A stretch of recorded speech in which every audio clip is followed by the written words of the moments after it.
বাতে ঘাতে মনৰ কথা বিচাৰি সময় সময়ৰ সদ্ব্যৱহাৰ সময়ৰ প্ৰয়োগ কিমান জৰুৰী সেই কথা জানিবলৈ শিকিবলৈ এগৰাকী ৮০ৰ ঊৰ্ধ্বৰ ব্যক্তিৰ মনৰ কথা আজি জনাৰ প্ৰচেষ্টা চলাম। বিশেষকৈ অসমীয়া সমাজত বা আমাৰ বিভিন্ন স্থানত বাটে ঘাটে বিভিন্ন সময়ত কোৱা হয় যে অসমীয়া মানুহ এলেহুৱা, কিন্তু সেই কথা যে মিছা প্ৰতিপন্ন কৰিবলৈ মোৰ লগত আজি এগৰাকী ব্যক্তি আছে। অসমীয়া মানুহ কিমান কৰ্মোদ্যমী, কিমান কৰ্মস্পৃহা থাকিব পাৰে, তাৰেই প্ৰমাণস্বৰূপে আমি এগৰাকী ব্যক্তিক দেখুৱাম, আৰু সেইগৰাকী ব্যক্তি হ'ল কুশল কলিতা। নমস্কাৰ। আপোনাৰ ৮০ বছৰ হৈ গ'ল? ৮০ হৈ গ'ল। হয় হয়, পাৰ হৈ গ'ল। এতিয়া ৮০ বছৰ আৰু ছমাহমান হ'লেই। আপুনি এই ৰাতিপুৱা উঠি কি কৰে? মই ৰাতিপুৱা উঠি মানে মোৰ এটা নিয়ম আছে কি, মই ৰাতিপুৱা একেবাৰে হাত মুখ ধুই পাইখানা চাইখানা কৰি আজৰি হৈ আহোঁ। তাৰপিছত আহি আৰু গৰম পানী এগিলাচ খাওঁ, চাহ খাওঁ, কেতিয়াবা নাখাওঁ, খালেও খুব বেছি এগিলাচত একাঙৰ। চাহত মোৰ ইমান লাভ নাই, আৰু জলপান চাহতো 11টা বজাৰ আগতে জলপান নাখাওঁ। তাৰ পৰা আপুনি কামত লাগে? কামত লাগি যাওঁ, মই এনেই নাথাকোঁ। খেতিলৈ বহি যাওঁ। কি কি খেতি আছে? যেতিয়া খেতি মোৰ ভাত কেৰেলাটো আছে, এতিয়া কমিছে আৰু তথাপিও সপ্তাহত 20-30 কেজি এতিয়া ওলাই আছে। আৰু তিতা কেৰেলা আছে, আৰু ইলাচি নেমু আছে, এনেকৈ জালি কোমোৰা আছে। এইবিলাক খেতি আৰু চাঙৰ খেতি। হয়, হাতলৈ লৈ যায়, বজাৰলৈ লৈ যাওঁ, আৰু মই নিজতে পলা ধৰি বিক্ৰী কৰোঁ। মিছন চাৰিআলি বজাৰত মই 13-14 বছৰ বয়সৰ পৰা আছোঁ। এতিয়াও যাওঁ। আগৰ মই জ্বলাই এবাৰ দেউতাৰ লগত ভাৰত নিওঁ সৰুতে, আজিকালি চাইকেলত নিওঁ, আৰু মাল সৰহ হয়। এইবাৰতো বিশ্বাস কৰক, লাও ইমান লাও লাগিছিল, সপ্তাহত মই 100 লাওলৈকে বিক্ৰী কৰিছোঁ। গতিকে 100 লাওটো চাইকেলখনত নিয়া সম্ভৱ নহয়। ল'ৰাটোৱে গাড়ী ৰাখে, গাড়ী এখন আছে মোৰ, গাড়ীখনত নি পেলাই দি থৈ আহেগৈ। আৰু খেতি আপুনি কি কি কৰে? এতিয়া এইখিনি আছে, আৰু এনেই কি কি? এনেই মই আপোনাৰ খৰকালিমহীয়া পালেং চালেং সেইবিলাক কৰোঁ, কিন্তু মোৰ আলু খেতি কৰিবলৈ ইমান মাটি নাই। মাটি যিকণ আছে মোৰ চাঙৰ খেতিৰে আবদ্ধ হৈ থাকে। তথাপিও চাঙত মই লাও খেতিয়ে বেছিকৈ কৰোঁ। দিনৰ দিনটো লাও। আপোনাৰ ছাগলী ফাৰ্মো আছে? আকৌ ছাগলীও আছে। কেইজনী আছে ছাগলী? ছাগলী এতিয়া 8-9জনীমান আছে, আৰু ডাঙৰ পাঠা এটা আছে। উন্নত জাতৰ? হয়, উন্নত জাতৰ। আৰু এই ছাগলী আপুনি তাৰ ছাগলীৰ যিটো গোবৰ, ছাগলী গোবৰটো মই খেতিতে পেলাওঁ। সেইটো কামত আহে? সেইটো বেছিহে সাৰ, আৰু সেইটো গুৰিত পেলালে পোক পৰুৱাটোও কমে।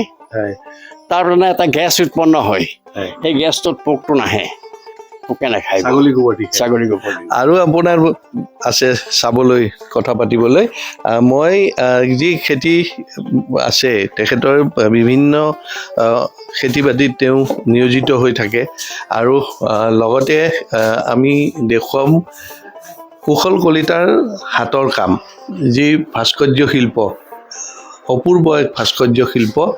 ড্ৰেগনৰ পৰা আৰম্ভ কৰি হৰিণা, ধনেশ পক্ষী, ভাটৌ, বিভিন্ন যি সামগ্ৰী, গ্ৰাহক গজেন্দ্ৰ যুদ্ধৰ এক বৰ্ণনা আমি পাওঁ বা আখ্যান আমি জানো, কিন্তু সেই আখ্যানক এক ৰূপ দিছে সুন্দৰকৈ কাঠৰ এই শিল্পৰ জৰিয়তে, আৰু সেয়া তেওঁ সেই কামো কৰে। আপুনি এই কামবোৰ কেতিয়া কৰে? কাঠৰ কাম? কাঠৰ কাম বিশেষকৈ দিনত বৰ বিশেষ নকৰোঁ, মই ৰাতি বেছিকৈ কৰোঁ।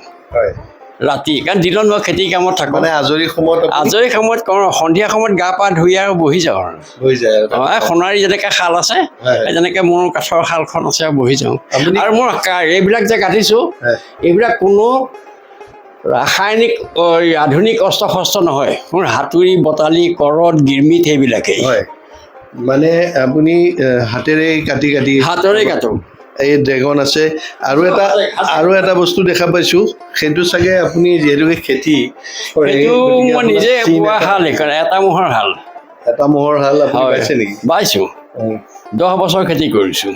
এটা মহৰ হাল এটা মহৰ হাল 15-16 বিঘালৈকে মাটি ৰুইছোঁ হয় এটা মহৰ হাতত মানে কামটো বৰ গপচ ভাল হয় কিন্তু বাহুত জোৰ লাগে হয় বাহুত বল নথকা মাত্ৰে এটা মহৰ হাল বাব নোৱাৰে বাহুত বৰ অতিপাত লাগে আপুনি খেতি কিমান বছৰ কৰিছে মই 13-14 বছৰ বয়সৰ পৰা হয় কৰি আছোঁ বহুত দিনলৈকে কৰি আছোঁ হয় এতিয়া আপোনাৰ শৰীৰ মন দুয়োটাই ভালে থাকে এই কাম ভাল হৈ আছে মোৰ বেমাৰ আজাৰ একো নাই খালি চকু কমজুৰি আৰু কাণ কমজুৰি হয় হয় আৰু এয়াই হ'ল কুশল কলিতা কুশল কলিতাক আমি দেখুৱাৰ উদ্দেশ্যটো হ'ল হয় কি ক'ব বিশেষকৈ মই DIC যোগেদি হয় দিল্লীৰ প্ৰগতি মৈদামত যিখন IITF হয় হয় তাত মই 3 বছৰ কণ্টিনিউ জইন কৰিছোঁ IITFৰ যোগেদি 87, 88 আৰু 89 এই 3টা বছৰ তাৰপিছৰ পৰা মোক জোৰ কৰে যাবলৈ কিন্তু খৰচ বহন নকৰে সেইকাৰণে যাবলৈ নাযাওঁ বুলি কৰিলোঁ